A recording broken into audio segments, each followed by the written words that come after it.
What is going on? I want to welcome you from Half-Court for today, Wednesday, March 9th. I am, of course, your host, Sean Murphy, and alongside from Marquette, Michigan, standing at 6'1", he is power forward. Standing at the 3, he is a small forward. Playing like Dirk Nowitzki, however, he is the Marquette Dirk, the man in the shirt, the man outside. He's open wide. Troy Sergey. Troy, what's going on, man? How are you? I'm doing good, man. The more and more I like that introduction, it reminds me of why it's that, and it reminds me of Dirk himself, and that just gives me goosebumps, Sean. So thank you. Honestly, I just realized how much it sounded like the opening introductions, like the starting lineups in Space Jam, when he's just like going like the Monsters. Like they're running in like this, and it's like, oh my gosh, like it just reminds me so much of that voice. It freaks me out. But anyway, you know what else freaks me out? How good of a podcast this is, because this is from Half-Court, where each and every week Troy and I sit down and talk all things NBA basketball. If you like that, be sure to subscribe to this channel. Be sure to like this video. Be sure to share with a friend. And join in the comment section down below. We are available on YouTube, but also we are available on all the podcast services that your heart could possibly desire. If you're some guy that has to be some trendy hipster on Android and wants to go find a random mom and pop podcast app, that's okay, because we're still there. I would bet you we're there. But anyway, Troy, there's a lot to talk about today. A lot beyond where our podcast lies, because the people have made it here, Troy. There has been a lot of crazy things happening of late. There was the play of LeBron James. Yeah. Everything, which, by the way, I do want to make a point real quick. I've had this thought, Troy, and I want to propose it to you. Unless there's any significant developments, I don't think we should talk about the Lakers for the rest of the year. We can talk about Lakers players, but not Lakers as a team. Yeah. Deal. Because, Deal, Sean. Because I'm done. They're not worth the airspace. They really aren't. I saw someone, it was like a meme on Twitter of some guy holding up a sign, and it said, quit broadcasting Lakers and Knicks on national TV. Yep. Mm-hmm. And I'm with that. Quit. Knock it off. Yeah. Anyway, this Saturday night, LeBron was on national TV. He was on ABC with the Lakers against the Warriors, which, I mean, obviously that's one you got to have on there, right? And LeBron went out and I would say had a pretty good game. One of his better games of late. A 50 piece, bro. Yeah, just a 56 piece at 36 years old. Yeah, so LeBron James, of course, goes out, gets 56, which, first of all, I think one thing to note, I think this is a really bad Warriors defense right now. This is, they need Draymond Green back, and they need him bad. Reports suggest that he should be targeting return March 14th against the Wizards. So reportedly, he should be back by then. That's what they're hoping for. Obviously, with like a back injury, you don't want to rush it back. So that's just something you're targeting for. If he feels good that day, then he will be back. However, as of right now, we don't know. But Troy, what do you think? Like, what crossed your mind when you saw LeBron drop to 56? And do you think this is like actually something, or do you think this is just, okay, LeBron can still do that, but that doesn't change the fate of this Lakers team? Yeah, definitely the second option with a little splash of the first, because I think ultimately the truth is LeBron James can still do that. It's worth talking about, but the Lakers are so doomed, man. There's no restoring that team. But where I would say there's a splash of truth in that is that it was very impressive. Like, that is LeBron James. Right. There's no vintage LeBron James, Sean. Right. That is LeBron James. Well, like, agreed? Yeah. Well, yeah. And people are pulling up clips of like him talking about how he could be the leading scorer in the NBA every single year if he wanted to be, which is true. And that is the thing of it almost felt like we haven't seen a game like that from LeBron in quite a while, especially not in a regular season. And so for him to do that was really a statement, but also I just can't help it, man. Like whenever you watch this team, like they needed those 56 points to win that game. Like they needed that. And another thing is, we talk about all the young talent of the league, guys like Luka and John Morant and stuff. And, LeBron James should still be in the conversation when we talk about the top 5 and 10 players of the league. And of all time, but you know what I mean? So like, I think the NBA as a league is definitely trying to more so brand your Lukas and your Giannis's, but at the end of the day, LeBron James still deserves to be talked about in the same breath as those guys, even as a 36-year-old. Yeah. Right. Well, and I don't think we're brushing him off to the side super quickly. I don't think we're brushing him to the side as much as we're brushing the team to the side. I think, listen, I mean, we're going to talk about this very briefly and we'll move on. It's the classic thing. I mean, the roster around him's dog shit. What else do you want me to say? And then that's really all there is to say. They're not worth talking about because then the next night, Jason Tatum sure did. goes out and drops 54.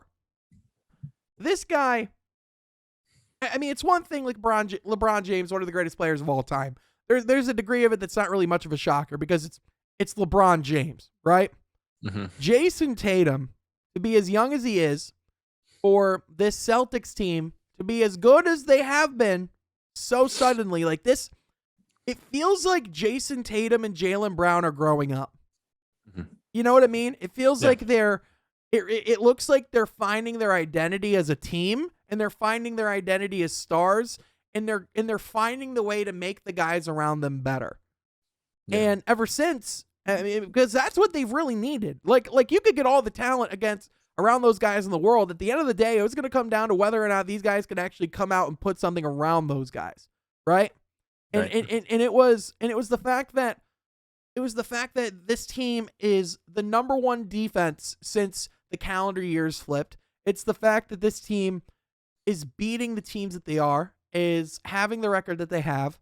The only team they really can't beat, by the way, the Detroit Pistons. But that's a whole other conversation for a whole different day. I mean, Troy, this feels different in Boston. And this is especially after people were saying that these guys shouldn't even be able, like, these shouldn't be on the court together, right? Right, Jaylen Brown and Jason Tatum, right?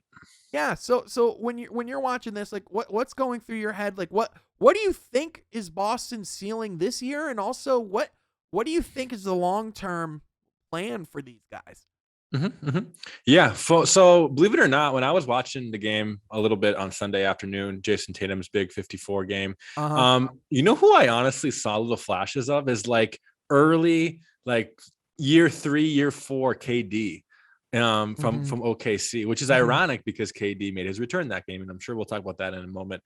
But as far as long-term plans with Boston, or as far as ceiling first, I still see them maybe as a second round team as a ceiling. I don't see them as a Eastern Conference team, Sean. And part of that has to do with the depth of the East with Miami and Chicago. You don't see any avenue where the Boston Celtics can make it to the Eastern Conference Finals. I see an avenue, but I'm not putting. What's the avenue? What would have to happen in order for the Boston Celtics to make it to the Eastern Conference Finals? You would have to play tremendous defense. Robert Williams III would have to be an absolute monster on every single night. There's no nights off. You would need Jason Tatum and Jaylen Brown to be doing nothing even remotely less than 25 points a game each. So that's the avenue. I'm not saying it's impossible. All right. What if Jason Tatum can average 35 a game in the playoffs? Jaylen Brown can average 25. Marcus Smart can get 2-3 steals a game, 10 points, 15 points. And then you have Derek White. And then you have Robert Williamson. I mean, like there's, I listen, like Kevin O'Connor of The Ringer, who's one of my favorite basketball writers, one of my mentors in the space. Shout out Kevin O'Connor. Anyway, Kevin O'Connor said that one of his dark horse finals teams is the Boston Celtics, which I think is an interesting argument because this team really is zoning in and they are getting hot at the right time. I mean, who's to say? And they're playing the type of basketball that you don't want to play in the playoffs. You know what I mean? Like having guys. No, and I can agree with that. And that's why my small avenue is Eastern Conference Finals, but I don't see them getting past the East, Sean. Right. I don't see an avenue there yet. I need more production. Maybe by the end of the year we can see how this conversation. But I need more production by Boston. The one interesting thing is that like with other teams, you could say, yeah, but like we don't know if this team's battle tested in the playoffs. These guys have been there. They've been in the Eastern Conference Finals multiple times. Twice. So like the fact that they have that experience already, but then on top of that, they have like a group of guys that play the game really well. A group of guys like a coach that seems to finally have the locker room's respect and attention again, because like Brad Stevens, not that he wasn't a great coach, but let's be honest, he didn't really have the locker room towards the end, right? I mean, that's just the way it is. But there's just a lot to like with what's going on in Boston right now. Yeah, there's really a lot to like, a lot more to like now than back in October. Oh my gosh, this team and the team that started the season, they're not even remotely similar, and like they only had a couple guys difference. Like they really like, I guess getting rid of Dennis Schroeder is the solution. And now he's in Houston. Remember, by the way, when Dennis Schroeder was supposed to be like on like a contender? Remember there was like brief talks that like the Lakers wanted him back, and now he's in Houston. I mean, hey man, that's just tough. Oh my gosh. Yeah. There's an avenue to the Eastern Conference Finals, Sean, but I don't think to the finals because you got Philly, you got Chicago, you got Milwaukee. You got kind of Brooklyn. And by the way, Philly still looking scary. Very scary. I mean, just my gosh, offensively they could do it, man. They had that home game debut for James Harden against the Knicks. The Knicks, that was awesome. That game was electric. I mean, the Knicks, first of all, they really the Knicks went out and did the New York Knicks thing, which is do really well in the first quarter and then blow it and suck the rest of the game, and then that's it. You go home. And then you rinse and repeat. Harden played better than Embiid. I mean, Embiid played fine that game, but they both played great. Harden was I thought the number one option that game. I mean, that was his first game in Philly. I knew that was going to be a game where he was going to want to go out and make a statement. I could see the one thing I could see being a problem for Harden in Philly is the booing, because if there are nights where he's going out there getting a lot of turnovers, not really having the greatest night offensively, I could see that being a night where like they just go out and boo him, and I could see him mentally checking out of games if that becomes a habit. You know what I mean? Yeah. No, that's more than possible. Okay. And so, worth talking about. All right. So I have the stats pulled up right now, and it looks like, all right, James Harden had 26 points. Joel Embiid had 27 points. So suck it, Troy. I was right. No, I'm kidding. But look at Harden's assists, buddy. Yeah, he had 9. Joel Embiid had 4. Suck it, Sean. Suck it, Sean. Hey, you know what? It's everything that, like, it's also the fact that Tyrese Maxey is shining as well. I mean, if anything, he's gotten better with he's a dark horse for that team. Yeah. Like, he's going to win them playoff games. He's literally years old. Playoff games will be won this year because of Tyrese Maxey. Could be. Very well could be. If he contains this level of play in the playoffs, remember, he is young. He's 23. So I do want to throw that out there. This will be his first playoffs, and I would guarantee you that one of the first things they're going to do in a playoff series, obviously they're going to have to target Harden, they're going to have to target Embiid, but I think to throw them off a little bit, I think they're going to have to target Maxey as well. I think you could see some trap sets. I think you could see some double teams, but the thing is, Tyrese Maxey, he's not a scrub. You know what I mean? He can play. So I think, to your point, if he comes out and he's playing like he is right now, he could very well win some games for them. I just, I'm curious to see like if that youth is going to be a factor for him. You know what I mean? Sean, I just want to say I have never been more excited for an NBA playoffs. Oh my God. Oh my God. This is going to be insane. Like, just the sheer amount of teams that all have like a valid take at the title. The crazy thing we might not even see LeBron in the playoffs, and that won't even matter. No, not even close. Honestly, with how things are looking right now, I'm just going to say I don't want to see him. Well, yeah, here's what I'm going to say. We're not going to see the Lakers in the playoffs. Book it. I'm serious. Book it. They're not going to the playoffs. Hell no. No shot in hell. I would take the Portland Trailblazers over them right now. There's a beautiful app right now called FanDuel. You should make a little bet, Sean. I mean, yeah, I could put my money behind my mouth. I guess that is a thing. Which we're not sponsored by FanDuel, but hey, FanDuel, if you want to, go ahead. Or any other. Yeah. Hey, by the way, shout out to FanDuel. Okay, keep talking. We're not exclusive. Hey, none of them are paying us yet. Okay, so we're not exclusive to anybody. No loyalty here. However, if you want to pay us, we will gladly be loyal to you. Anywho, capitalism. But but anyway, yeah. So, gosh, I lost my train of thought. But anyway, we're talking about the excitement of the playoffs and how you the playoffs. Yeah, left nut about the Trailblazers or the Lakers. Yeah, because if you look at the standings from top to bottom in both conferences, I think we've said it before. Like, there's multiple teams that could honestly vie for that could honestly go and be a serious contender for a championship. I mean, like, even the Mavericks in the West, they're a team that can make the Western Conference Finals if Luka Doncic goes out there and goes crazy, because he's going to be the best player in almost every series. Mm-hmm. Luka Doncic, I mean, he's outside of those Clippers series. He has not been the problem for them in the playoffs, and they've been very improved defensively. Spencer Dinwiddie is actually playing really well for the Mavericks. It's actually been a really good trade for them. Definitely. So hey, the Mavericks, they got a lot of hate from myself included, from yourself included. You know, we were wrong. I'm just gonna say it. So far, they are looking pretty freaking good, and I will say they are another pleasant surprise this year. They definitely feel like Boston West. Yeah, that's a good comparison. But also, we've seen the emergence of a Jalen Brunson too that we didn't really have. And he's not going to be a Piston, Troy. There's no way he's leaving Dallas. I never assumed that.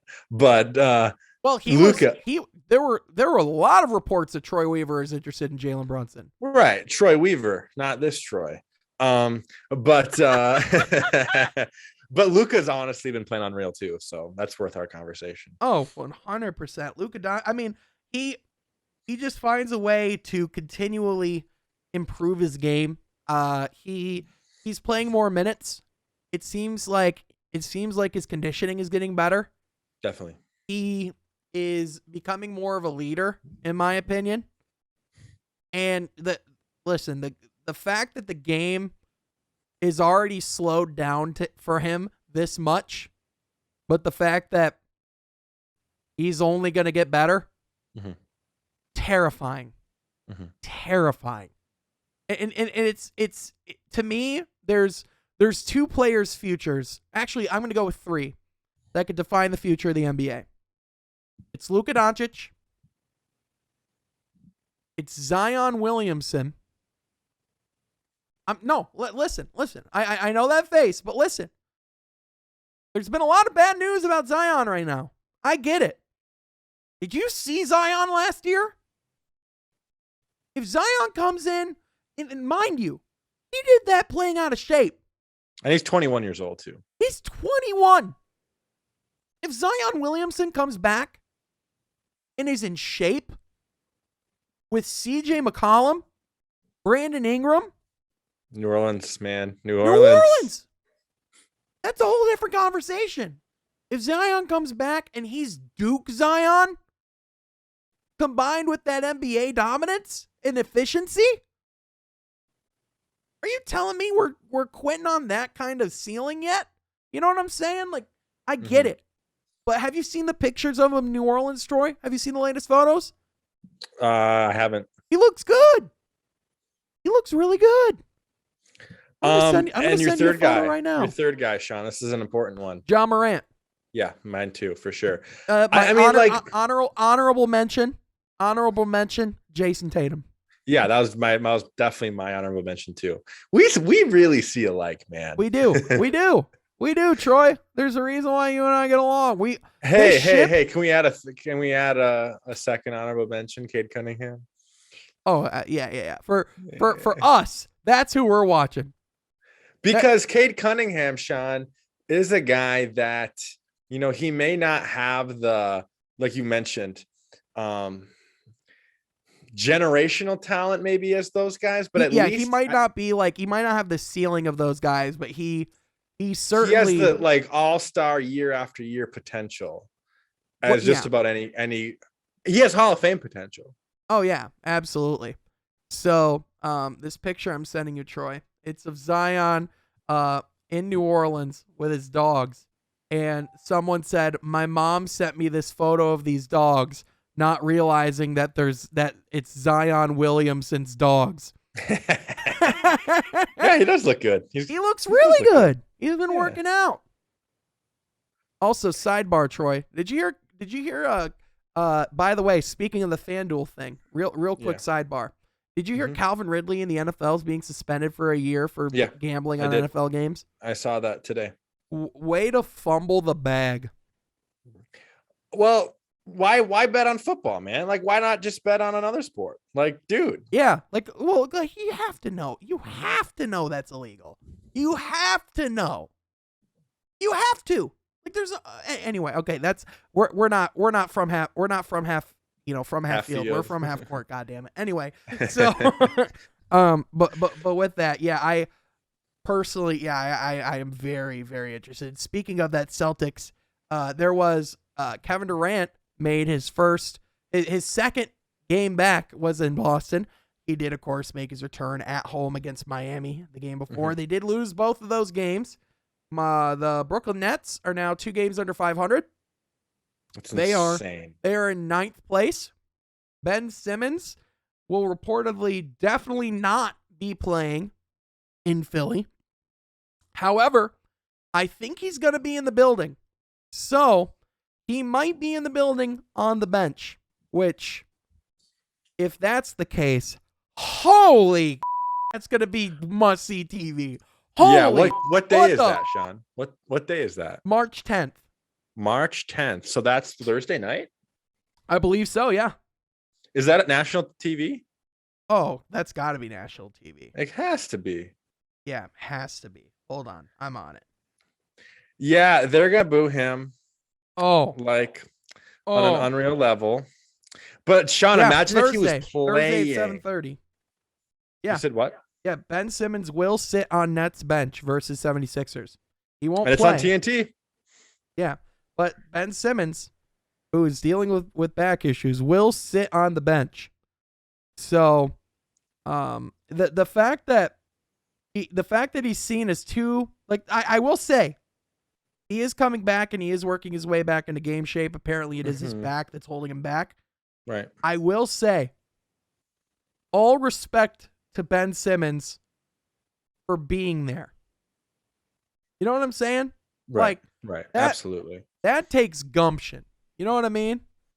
But they're going to boo the living out of him, right? I mean, there's no there's no other way. I mean, he is going to have to face that, and I think it is best to not be on the court to face that for the first time. Right. I'm just saying, imagine if it was. I mean, the last time we saw anything near that was LeBron James in Cleveland. It would be a different environment because it's one. Listen, the Cleveland thing was as personal as it gets. Don't get me wrong. Yeah. But Philly's a different animal. It is. It is a different animal. If you betray them, if you want out of Philly, the second you quit on them, they are done with you forever. It doesn't take a damn thing to fix it. There's no going back. That is done. So, yes, but like I said, I respect Ben Simmons for being willing to go and face it and confront it and be there. Because, let's be honest, I didn't expect him to. Yeah, he could have just stayed home. Yeah, he very well could have. And you know what we would have said? Yeah, I would do the same thing. I don't really want to be there after everything that happened. Yeah, I don't want to walk in that building. You know what I'm saying? But I do think for his healing, I do think therapy. Listen, you just got to confront it. You just got to get it out of the way. Rip off that Band-Aid. Come back hopefully later in the week maybe over the weekend, maybe a home game that's very low pressure. I think he's going to be very important to what they want to do this year, but obviously he's also going to be very important to what they want to do long term. Now, he could also be a trade piece.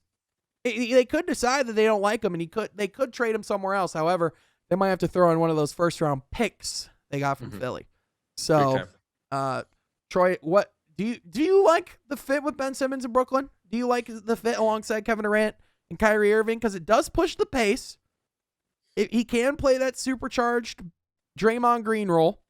He doesn't have to be the primary scorer. He doesn't have to be a jump shooter. He could even he could be a small ball 5. He could go out there and play the 5.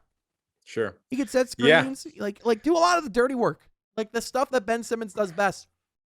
I want to like it, but I'm not quite there yet. But I will say that this is the best case scenario as far as a winning perspective that Ben Simmons could be on. For sure. 100%. This is a pro mental health podcast. So I just wanted to run this by you. Yep. Do you think Ben Simmons and his therapist talked about going into Philly and stepping in and facing the demons? Oh, of course. Yeah. No way that crazy. Doesn't come up. No way. Yeah. Well, I mean, like, listen, man, like, say what you will, like, all jokes aside, like, people talk about it like, oh, no, it's just business. No, this is personal. Ben Simmons was drafted there. He grew up there. He made mistakes there. And they hate his guts. Everything that happened in the playoffs, him not wanting to come back, everything with Joel Embiid, he's like the anti-hero to their king, seemingly. You know what I mean? But their story is in such good hands. They're a few chapters away from their story ending in a championship. If they do it right. If they step up and they overcome their demons in the playoffs, because remember, Joel Embiid hasn't exactly been a shining star come playoff time. Name the one defining Joel Embiid performance. I mean, he's maybe had like a 40-point game, but they lost the series. It's never been like, it's always been a losing effort. Granted, sometimes it's because of guys like Ben Simmons not making the play. But also at the same time, I mean, let's not forget that team with Jimmy Butler on it. That team could have very seriously made the finals too. Oh, they were. I mean, they should have won that game 7 against Toronto. Let's be real. They are outplaying Toronto for a lot. And then Milwaukee was, I thought, way too young. Yeah, they weren't quite there yet. That could have been a finals team like that. I mean, like all it took for the Raptors to beat Milwaukee was just put Kawhi on them. Which, by the way, I don't know how that's not the thought from the beginning. Like, I get Pascal Siakam is a good player, but it's like, hey, Kawhi Leonard, you want to guard the other team's best player? Yeah, that seems like a good idea. But anyway, that's all other story for a different time. If Dwayne Casey was there, it wouldn't have happened. I'll say that much. Speaking of Dwayne Casey, Troy, our Detroit Pistons. Dude. They have won 6 of their last 8. They have won 3 in a row for the first time since 2019. Led by Cade Cunningham, led by Sadiq Bey, Jeremy Grant. Troy, there's a lot to feel good about, but there's also some potential looming injury stuff. I mean, Killian Hayes was at the press conference. Was he playing at the end of the game, Troy? He was playing in overtime, but I think he missed the last minute and 20 seconds. Okay, yeah, I think he went out with the injury. So I know Beef Stew is definitely injured. He did injure his knee in the second quarter, and it didn't look good. He had to be helped off the court. Looked like he got rolled on. You never know what it could be. It could be a sprain. It could be something completely normal. It could be something terrible. It could be a torn ACL. He's out for the season, it feels like. I'm preparing. I'm preparing for this final month to be without Beef Stew, which that really sucks. Killian Hayes, it's a whole different story. I mean, you do kind of got to feel for him because it's like, you got to be kidding me. Another potential injury for Killian Hayes. I hope he's okay too. I hope he doesn't miss too much time. But Troy, from your end, what's changed? What's been the secret sauce to this Pistons team? Because They are not the same team that we've seen all year. In fact, I would argue since the Boston game, but the game before All-Star break, this team's been different. They've had a different fire because before that, they kind of had some inconsistent effort. They weren't really defending the greatest on a night-to-night basis. There was they weren't a good team. But it seems like things have really been different of late. Yeah. The secret sauce is this, Sean. Our boys are growing up. Yeah. Cade Cunningham and Sadiq Bey's production. They're NBA players, Sean. And not that they weren't NBA players last year, because they definitely were, at least for, I know Cade's a rookie, but Sadiq. But they look like normal 4, 5, 6 year in NBA players, Sean. They really do. They're not making those same mistakes as they were in the beginning of the year. You know who else is producing, Troy? Jeremy Grant. Yeah, absolutely. It's like he was a good NBA player all along. And I'm very proud of you for sticking up for him on Woodward the other day. I literally said on this podcast 2 weeks ago, Jeremy Grant's about to go off, mark my words. Mm-hmm. What happened? Jeremy Grant went off. What happened? Sean Murphy's words. Sean Murphy went off. I have been spitting this for about a month now. Mm-hmm. And it feels so vindicating, Troy. It does. Every single week I get to come on here and I get to brag about the fact that Jeremy Grant is playing some of the best basketball of his career. Mm-hmm. Absolutely. You want to know why he's playing some of the best basketball of his career? Why, Sean? Because he plays really well with Cade Cunningham. Because he plays really well with Sadiq Bey. Because he fits this lineup really well. Mm-hmm. And there's an argument to be made that if Detroit were to sign Jeremy Grant to that contract, that there's not really a whole lot to feel bad about right now. What do you say to that? I mean, this team over a period of time was averaging 71 points a game. Yeah. 71 points a game. What I have to say about that is a lot has to do with the draft still. Of where we land in that. Yep. But Sean, you heard it from me a month and a half ago. I was a little sad about the thought of moving Jeremy Grant at the trade deadline. Yeah. And, he's a guy that I think I still don't know about the max, but he's a guy that. Well, I mean, okay, 4 years, $120 million. Sure. Yeah, I get it. But is that even a max? 4 year, 120? It's not, because that's the market for him. Yeah, no, that's a good market for him. But yeah, we got to make sure that he's playing consistent if we were to do that. But I guess he's got to fit our timeline too, though, right? Yeah, that's where I was going to go next. Is if he fits our timeline, then we need to keep him. But if we find a player in the draft who can replace him, especially at a 3 or a 4 position, right? I think then I maybe have a little more peace with letting him go. Say a guy like, I don't know, Jabari Smith Jr. is right there. Dude, I'm impressed with him. Man. Dude, I really am. Dude, the more clips I see, the more I see it. He looks like a Piston to me. I don't know. I didn't really say it, but I kind of inherently had the same feeling about Cade Cunningham before he ended up being a Piston. Was he just looked like a Piston? You know what I'm saying? I'm having that very similar thing right now, and it's kind of that's exciting because I think he's the consensus number one in my opinion. At least maybe not the best player. I mean, we never know, but I think he's gonna be the number 1 pick, regardless of who gets the pick. I don't know if he will because there is a legitimate argument still for Chet Holmgren. There is absolutely. There's another one for argument. Ivy. Here's the thing. I think. Well, no, there's not. I've heard it, man. Ivy's good. I'm sure there are, but there's also listen, there were people that said that Killian Hayes is the number 1 prospect of his draft. I love you, Kevin O'Connor, but anyway, he said that too. There's listen, man, I love Ivy. All right, Ivy's great, but the consensus is that the general consensus is that these power forwards, the top 3, is still Holmgren, Smith, Ponchero, in any order. I would still say right now, I would probably say Smith is first. I wouldn't say he's consensus, but I'd say he's probably first. I'd say Holmgren second. I'd say Paulo's third. I'd put Ivy fourth. I like your list, but I would just switch Ivy and Paulo. But here's another question. I don't blame you. If I'm the Pistons, I would want Ivy more than I would want Paulo. Oh, absolutely. Yeah.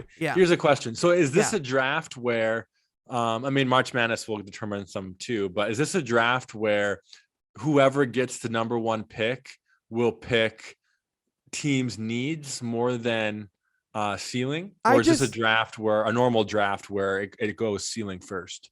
I just don't think outside of like, I think like the Pistons, they would draft the best player. Like no matter what, Right. if you're getting the first pick, you're drafting the best player available no matter what. And I'm not saying Pistons. I'm saying what if a team like Orlando? No, I know. Yeah. That's what I was saying was outside of the Pistons, I don't see a team that's drafting for need because I think Orlando is a team that they'll take anybody.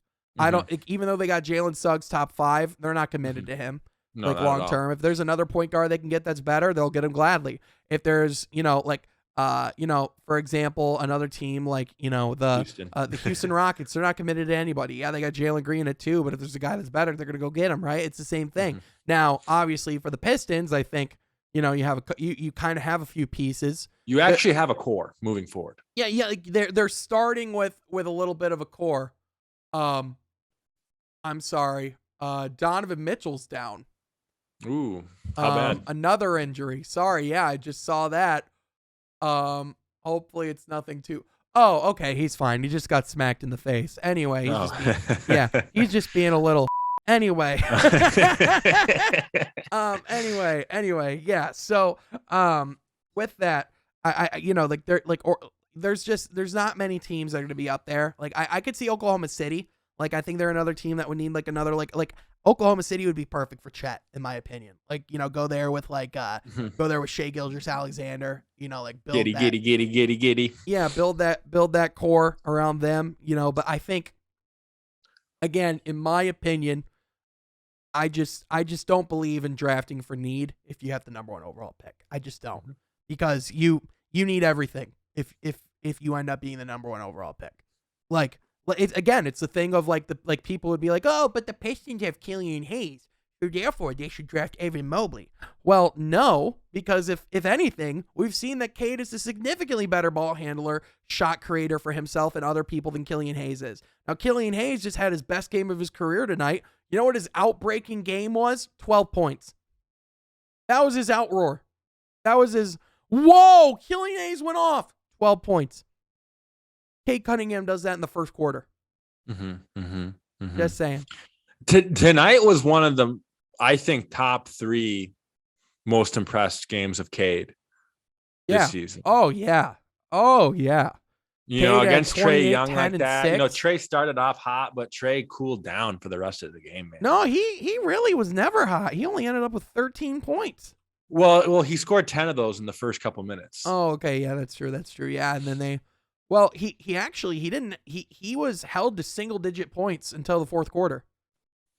Okay, he had 8 or 9, I think, in the first half. Okay, yeah. No, I'm not trying to dispute what you're saying at all, Troy. I was just, I just saw that they held him like it was for a certain point of the game, it was his lowest scoring game of the season. Right. So, Trae Young went overall. He was 5 of 20 from the field, 2 of 7 from 3, 2 of 4 from the line. He did get 12 assists, so he still did get a double-double, but. You know who else went off tonight, Sean? Who? Joel Embiid and the Sixers. Again. They beat the Bulls pretty good tonight. 121 to 106. Oh, yes, they did. I mean, the Bulls. That's a good game against Chicago. Oh, my gosh. Joel Embiid went for 43. Again. Yeah, but 14 rebounds, too, and 2 steals and 3 blocks. Like that. That's the difference of this team, man. The thing is that there's so many guys fighting for that top spot right now. In the East? Well, like for MVP. For MVP. Yeah, for Joel Embiid, Nikola Jokic, Giannis, Ja Morant. Steph. Well, yeah, but they've been so he had that really bad month. Yeah. That is true. But on top of that, they just haven't looked the same as far as a team since Draymond's been out. So it almost you're almost just seeing the worth of not Joel, but Draymond right now. I mean, obviously we're seeing the worth of Joel every single night. I mean, oh my God, that guy's a monster. Big time. Big time. Yeah. And I think for Detroit, going back to them real quick, I think, it is kind of the weird line of, do we want this team winning games, or do we want them to slow down and make sure we secure that top pick? Because you could make an argument that the best thing for this team would be to not be winning as many games right now. However, I mean, it's looking pretty. We're looking in pretty good shape right now. I wouldn't be complaining too much about our current spot. No, not at all. Not at all. I mean, like if you're gonna win games, you want it to be because the team's growing and because identity's being shown, right? Exactly. Yeah. I mean, I think of course we want a top 3 pick and stuff, but again, you want production. Yeah, and you want to see guys developing and getting growth and getting better over the season. And another guy that we're seeing getting playing time, a guy that we're seeing to develop a little bit of a role and even have trust in guys on the team that want to see him shoot. Isaiah Livers coming in the lineup. Oh, dude. I was going to ask you about that. Dude, I know you're a Michigan guy, but yeah, what? I mean, do you have faith? I like him. He's a good kid. He's he's a hard player. For me, it's not really about the Michigan background. To me, it's he has that prototypical 3-and-D build to him and the way that he plays the game. He could be a really good 3-and-D guy. And I think that's the hope. I think he's kind of like a poor man's Sadiq Bey, where like he can go out there. He could be like, I think his ceiling is rookie Sadiq Bey. You know what I mean? Which rookie Sadiq Bey is pretty good. But like, I think Sadiq, Eastern Conference Player of the Month, 1 month. Yeah, I'm not saying he's going to be going out there and getting as many threes as Sadiq, but like if he was like what like Sadiq was at the beginning of last year when we like brought him off the bench and got out, got a few. I think that's his role. You know what I mean? And I think there's right. I think there's. Let's look back in Pistons history of guys like that. I mean, Kyle Singler played a little different role, but I don't know, like that, I guess. Second round pick who comes in and I like him better than Kyle Singler. I'll be honest with you. Yeah. I think there's a little bit more upside in Kyle Singler. I think I could see it being kind of like a little bit like kind of kind of like a poor man's Jay Crowder, kind of like that, just like that 3-and-D guy. You know what I mean? Yeah. That he's purely out there to stretch the floor and give you defense. And maybe on the team for 3 or 4 years. Yeah, well, I mean, yeah. And here's the thing: he's cheap. He's really cheap. And what's the worst case scenario of watching him out there and play and giving him a chance? I mean, what if he is a viable guy that we wouldn't have won tonight without him? Yeah, and I mean, a lot of teams right now are succeeding because of guys that came out of the second round. I mean, look at Ayo Dosunmu out of Illinois playing for Chicago. I mean, what a perfect fit, right? Yeah. I mean, a guy that was drafted so late in the draft. I mean, that's the thing. We're seeing second round picks coming in more and more, having roles in the league. So, I mean, again, the MVP last year, Nikola Jokic, second round pick, was drafted during a mother Taco Bell commercial. I can't believe that there was a ad for a Nachos Del Grande at Taco Bell while Nikola Jokic, the future MVP of the league, one of the best big men to ever play the game, getting drafted while freaking Crunchwrap Supreme's on the screen. Unreal.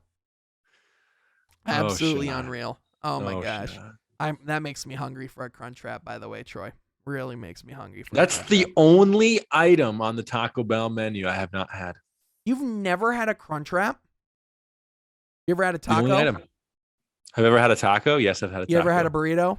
I've had a burrito. Yeah, you've had a Crunchwrap. It's literally just like, it has like that like circular like tortilla kind of shell in the middle, and it's just all the ingredients of a taco. And then there's like nacho cheese in there. It's great. Good stuff. I want one right now. Dude, give me some, Sean. It's the American dream, Troy. You got to try one. Anyway, but with that, I would feel remiss to talk about one of my teams that's just been a disappointment for me this year, and that is the Utah Jazz. I'm expecting more out of these guys, man. I just got to be honest with you. I don't know. It just doesn't feel like they were putting the best team around Donovan Mitchell. And Right. I never thought Joe Ingles was a championship starting small forward in this league. You can't have two guys like Joe Ingles and Bogdanovich on the court at the same time when other teams are having athletic wings out there on the court. It's apparent that Gobert and Mitchell just don't like each other and that they just don't jive well together. Like, it just seems like after everything that happened in 2020 with the pandemic and with COVID, that relationship has just never been the same. And so I'm just going to be honest, man. I am really not liking Utah's future right now because it is looking way more uncertain than I thought it would at this point. I would love to know your thoughts, Troy. What do you think's gone wrong in Utah? Yeah, I think the biggest thing is they never really had the piece to begin with, if you know what I mean, right? They never actually had, we talked about Boston earlier. They have the pieces together. They've made. Well, they got Donovan Mitchell. That's a pretty damn good piece. That's a good piece, Sean, but they've never had a team piece. They've had a good player, a star player, but they've never had the puzzle. They've had a piece. Yeah, they've had a piece. They've had a piece they have to a a grand puzzle that has not been completed yet and never has shown progress of completion, in my opinion, Sean. It's been stagnant. I mean, they brought in Mike Conley.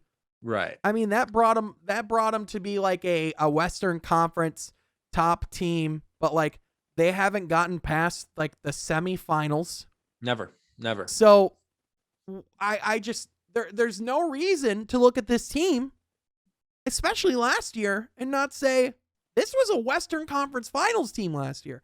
This was a team that I was saying could go to the finals last year. And now we don't even know if Donovan Mitchell's going to want to be there long term. Because there's smoke, Troy. There's smoke. When there's smoke, there's fire. And there's a lot of teams who would instantly change with Donovan Mitchell on their team. Well, what I will say, and I think this is one of the most under talked about things that happened this season, is Danny Ainge going to Utah.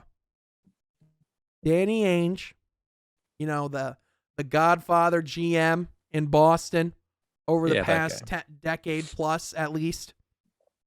Now he's going to have his turn overlooking the basketball operations and helping mold the future of the Jazz.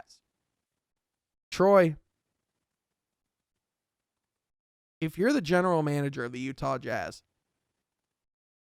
who do you keep? Who do you get rid of? Who are you building around? Yeah, well, the clear cut is Donovan Mitchell and Rudy Gobert. I'd keep Rudy. I really would. You want to keep Rudy and Donovan Mitchell together? Yeah, because you blow it up by getting rid of guys like who have market value, such as Rudy Gay, Bogdan, and even guys like Mike Conley. But okay, I understand that. I understand that's the ideal. But I mean, we're talking about duos that don't work, like the Jaylen Brown, Jason Tatum conversation. Okay. I guess if you rephrase that, then you have to move a Gobert. Yeah, right. I mean, at a certain point, the conversation's got to be had, right?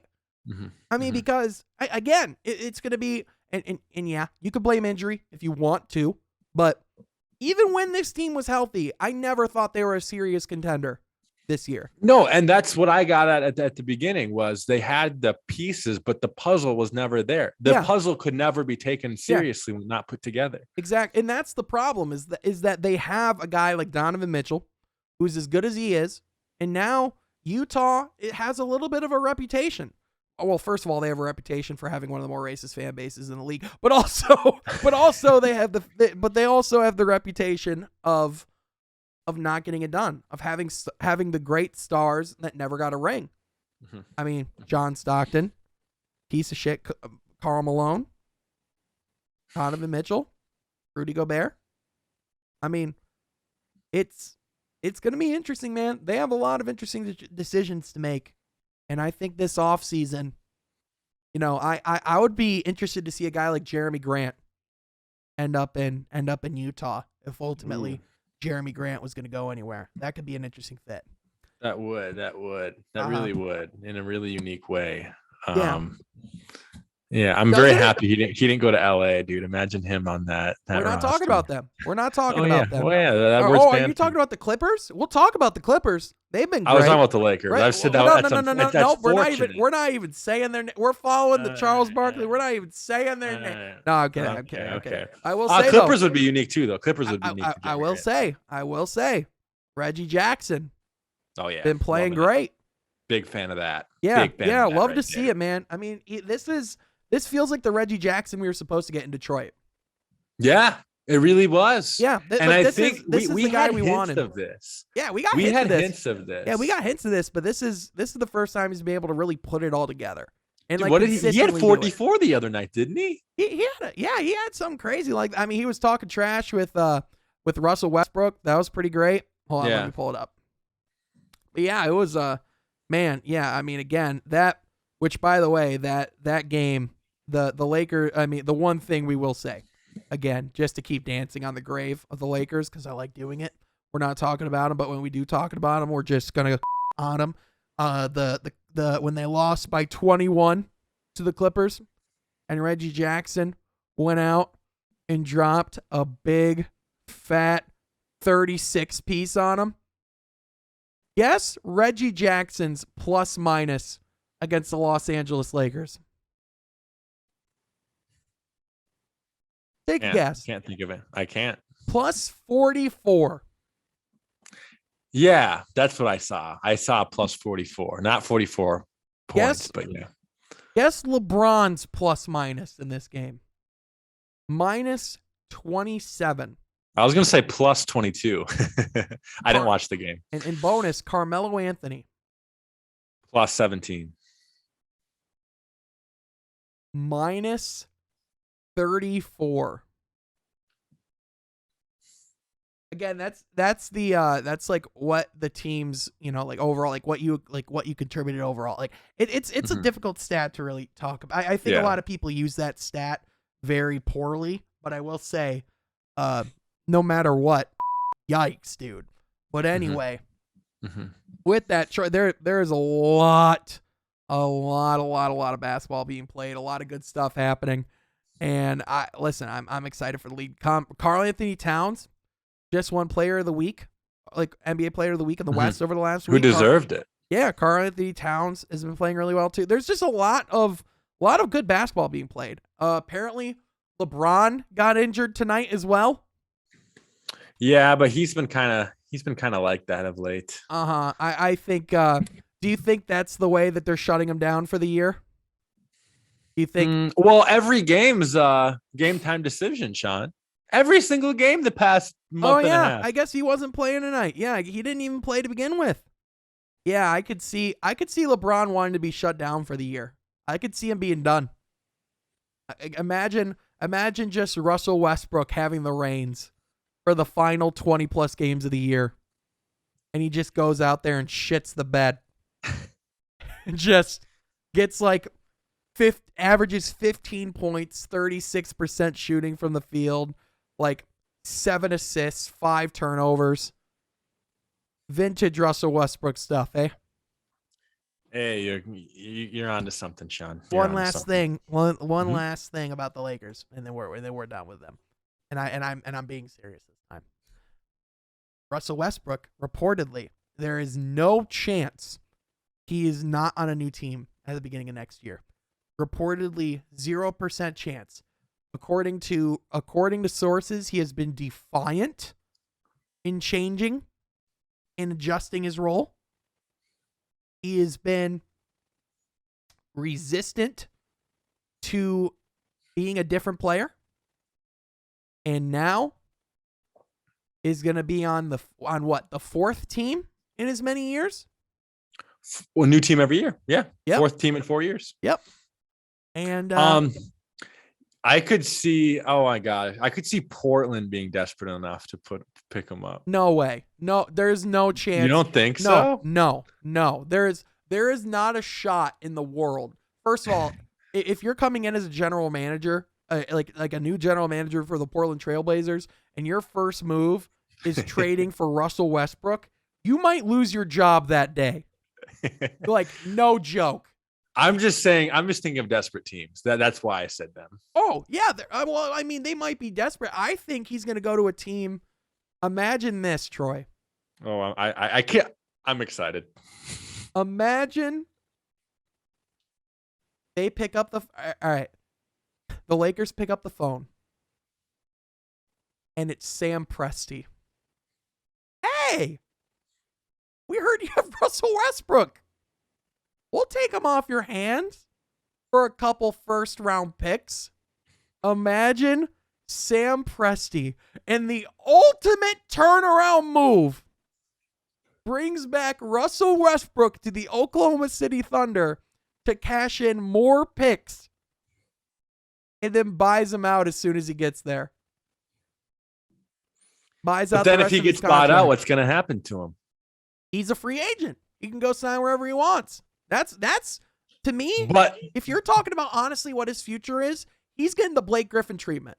Wherever he goes, goes, they're looking for a buyout. And he's going to go play somewhere for a vet minimum contract because there's no team that's going to sign him for more than a vet minimum contract. Here's the problem. Russell Westbrook might not want that. He might just want to go somewhere and play ball. So then we get the Ben Simmons scenario, right? No, this is way more. There's no because Russell Westbrook doesn't have any kind of leverage. He doesn't have any kind of skill or anything that teams are clamoring for or missing or upset. But there wasn't a lot at first of leverage with Ben Simmons. For some weird reason, we got more of it at the end. Well, I mean, he had the leverage of not being there. He was not in the building. That was. I mean, he was holding the franchise essentially at his will in that way that he wasn't showing up and he wasn't giving him his services, right? But I mean, obviously mental health is a thing. Do you want to say that? But I see Westbrook demanding leverage that's not there. He can. That's fine. No team's going to deal with it. What is he going to do if he doesn't show up? Oh darn, Russell Westbrook, don't show up and shit the bed statistically and shoot terribly and be super inefficient and demand all the attention because the book is out on Russell Westbrook now. He's defined. This is his legacy. This is Russell Westbrook. He is unapologetically himself to the very end. And sometimes that is for the best, and in other ways it's for the worst. The difference between being a good star and being a great is what Russell Westbrook defined. I mean, look at Carmelo Anthony, right? A guy who, over time, accepted that he wasn't that guy anymore. Accepted that if he wanted to stay in the league, if he wanted to be on a championship team, it wasn't going to be being the number one guy anymore. And even if he hasn't been able to succeed, even if he hasn't gotten on a roster, has a realistic chance to win an NBA championship, he sure as hell has tried. It hasn't been his fault. That's for damn sure. Mm-hmm. You know? Big pro Carmelo Anthony guy right here. Yeah. You're right, Sean. You know, I just can't help but, you know, and then the ultimate thing, again, to come out and say, I had no expectations for this year. You didn't expect to win a championship? You didn't expect to make a run? You didn't expect something crazy to happen with LeBron James? Miss me with that bull. Like, come on, man. Like, like what's the game? Because the only one that's playing the game is Russell Westbrook, and somehow he's losing. And how does your teammates hear that? Because LeBron James was expecting a little something. Oh, LeBron James was expecting a whole lot. He was expecting Russell Westbrook to come in, give it his all, sacrifice for the team, and want to win a championship. Because guess what? Championships take sacrifice. And that's why you can respect a team more, like obviously our 04 Pistons or even like the Mavs in 2011, and even this current kind of Heat team in the bubble and stuff. I will say though, this team, Russell Westbrook could have sacrificed. He could have cut off his arm in front of the entire team, threw it on the court, and said, "You guys can use this as food. I will cut my skin for shelter." Like, he could have been that sacrificial. This team wasn't going to win a damn thing. Like, they weren't winning anything.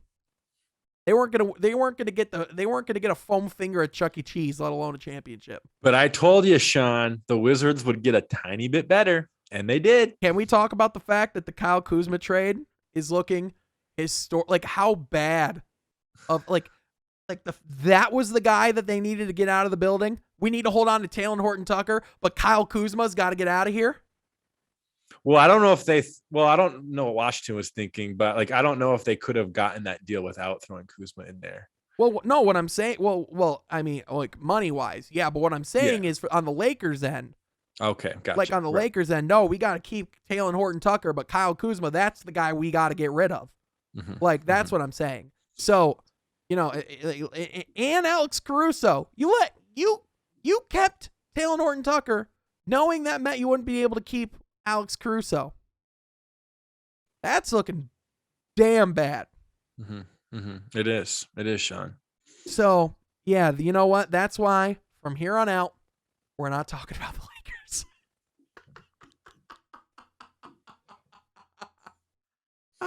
Troy, I love it. But anyway, with that, Troy, on that beautiful note, you know what time it is? Mount Rushmore. It's time to head from Mount Rushmore. Now, Troy, what are we talking about this week? We're doing something fun. We are doing something interesting. Don't we always do something fun and interesting, Troy? Yeah, but this is a little unique. I mean, actually, it's really not. It's just cool. But Coach K inspired me. Although he's not NBA, he's college. He inspired me to do an NBA Mount Rushmore of best coaches. Oh, man. That's a good question, but that's tough. There's a lot of coaches over time. Yeah, and I really struggled, and I don't even know if I have my list firm even going into it, but I'll just start off with the most maybe obvious one, maybe not. How about instead of the best NBA coaches, how about our all-time favorite NBA coaches? Okay. Because I think best coaches, I think we're going to miss a lot of eras. I'm just going to be honest. You know what I'm saying? Yeah. I think our list is going to be very modern. So a Mount Rushmore of our favorite, Troy's favorite coaches and Sean's favorite coaches. Yeah, how about we all come together and it's the from half court Mount Rushmore of NBA coaches. Like, we come together, how about we each get two? How about that? Does that sound good? And I'm gonna sacrifice one of my spots for us. To say this guy. The first coach on the from half court Mount Rushmore is Larry Brown. Larry Brown, a historically great coach on almost every level. Hall of Fame basketball coach, head coach of the 03-04 Detroit Pistons, the coach of Allen Iverson in Philadelphia, had a long successful NBA coaching career. Well, I mean, overall, yes, he had a New York, man. Oh my gosh, that needs to be talked about with Stephon Marbury. Yes, it needs to be mentioned. New York didn't go well. Neither did Charlotte. However, I didn't even know Charlotte happened, but go ahead. Charlotte did happen. You can't forget when he was the coach of the Charlotte Bobcats. But again, it's really about his Detroit years. Yeah, absolutely. That's really when he was at his best. Now, the thing he's also the only coach to win both NCAA and NBA championship. So yeah, I knew that. He overall 1,098 wins, 904 losses. One of the greatest coaches in the history of basketball, and I think he was the perfect coach for the perfect team. And I think for that reason, Larry Brown deserves a spot on the from half court Mount Rushmore. Yeah, absolutely, Sean. And I think he had some good player development too with, of course, like Ben Wallace and Chauncey and obviously AI with the Phillies. Even Tayshaun. Yeah. So he knew how to develop guys too, I Yeah. think, in ways where Not Darko. Not Darko, but I don't think he really tried with Darko, Sean. I No. don't think he tried. No, he did not vibe with Darko. Not at Yeah. all. He did not like the pick, and he made it very known. Okay. Very Similar known. direction. Similar direction. We are going to go with for my second on the half Mount Rushmore podcast. Can I guess? Chuck Daly. Yep. Yep. He has to be, right? Yep. The bad boys, baby. The Jordan rules. I mean, the guy was a genius. The guy really was. Listen, I'm going to level with y'all. If y'all thought this list was going to have two Pistons coaches on it, get out of here. You're on the wrong podcast. Yeah, you are on the wrong podcast because this is our favorite coaches. So this isn't the best. This is our favorite, and he's definitely going to be on there as well. Now, mind you, both of these coaches did make it to the NBA's 15 greatest coaches of all time list, which we will review after our Mount Rushmore. But both of those guys definitely belong to be on there. Now, but Chuck Daly's development too of Isaiah Thomas and Joe Dumars really had a niche together with them all. I think for me, like, yes, those guys, he was great with them. But him and Dennis Rodman, I mean, the special, he got along great with Phil, but he had a different relationship with Chuck Daly. Like Dennis Rodman reveres that man, talks about him like he was his father, like that. Right. They had a special relationship. So, I think of Chuck Daly, he was one of those guys that he was definitely hard on his team, but he was a leader of men as well as being a coach, Another and listen, this guy's got to be on here too. I mean, let's just be honest. It's got to be Phil Jackson, right? The next coach. Right. Phil Jackson's got to be on a Mount Rushmore. I mean, the Kobe Lakers, the MJ Bulls, everything about it. Now, obviously, we're not throwing in his time as a general manager in there. We're definitely not talking about that. But his coaching tenure, I mean, one of the greatest of all time. Absolutely, perhaps the greatest in our lifetime. And it's incredible of the similarities between obviously that Bulls team and that Lakers team with a Kobe kind of like Jordan like kind of player, but also you had your big man, you had your Shaq, and then you had your Dennis Rodman / Scottie Pippen as your number two. Oh heck yeah! I mean, obviously Scottie Pippen was number two, but you know what I mean of the big guy being developed. So I think that's such a fun comparison to look at of Phil Jackson's team. Well, he had three dynasties. Three. He had he had the first Lakers team. He had the Bulls. He had the two Bulls teams that won 6 championships. I mean, it's the same Bulls team pretty much. But then he also had the last Lakers team, the one that won 2 back-to-back championships. Right. I mean, maybe a back-to-back team is a quote-unquote dynasty. I would argue it's a dynasty because they also made it to the finals another year. Kobe was so good, and that team for a few years, they ran the Western Conference. The Western Conference went through them, and it was no question. So, but with that, Troy, who is your second and final member of the From Half Court Mount Rushmore? It's a Troy Sergey personal, and we've mentioned him many times, and I hope he can win a ring this year. It's Doc Rivers. Maybe I don't hope, but I kind of hope for his sake. Doc Rivers. Yeah, Doc Rivers. I love Doc Rivers, man. I think I'm going with having Doc on here.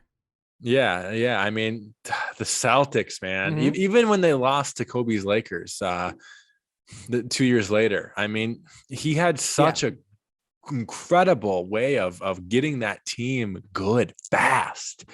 And I just love the personality he has and what he brings to the table. Yeah. And I love Doc Rivers. Yeah. He's a good player too. Pretty good player for Atlanta back in the day.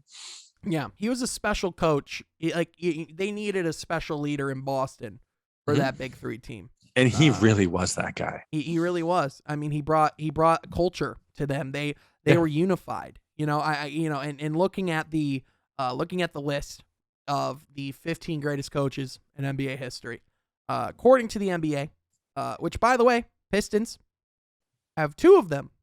So can't say that enough. So we got Red Auerbach, Casey Jones, Pat Riley, honorable mention to Pat Riley, Larry Brown, Steve Kerr, Doc Rivers, Chuck Daly, Don Nelson, Jerry Sloan, Red Holzman, Greg Popovich, A guy that I would certainly argue deserves a spot, Eric Spoelstra, Phil Jackson, Jack Ramsey, and Lenny Wilkins. So, great list. We have been treated with a lot of great coaches over the years. Dude, we really have. And we have some incredible coaches right now. I mean, Tyronn Lue and the Clippers is insane. Monty Williams. Monty Williams, man. I'm a big Monty Williams Monty guy. Williams might go down as one of the greatest coaches of all time. And Steve Kerr. I mean, we forgot about Steve Kerr. Listen, man, people don't talk about his role in the Warriors dynasty and everything he's brought to them. People are like, oh, well, he was just brought in. They had Steph Curry. Everything was already there. All he had to do was sit on the bench. Not true. He had to make a lot of adjustments and put Steph in those situations to score. So he is a big part of what they do. But big time, Sean. You know what's a big part of what we do, Troy? You. And you know who else is? Everyone that tunes in. And we want to thank you so much for tuning in, because this is From Half Court, which each and every week, again, Troy and I sit down and we talk all things about the game that we love and the game that you love as well. If you like that, be sure to like this video, subscribe to the channel, share the podcast with your friends, and join the conversation down in the comment section down below. You can also join the conversation on social media by following myself at Sean Halfcourt and Troy at Troy Sergey 44. We want to thank you so much for tuning in. We will catch you next time from Half Court. Be sure to subscribe. You hear me? You have to subscribe. I will make you subscribe. Bye.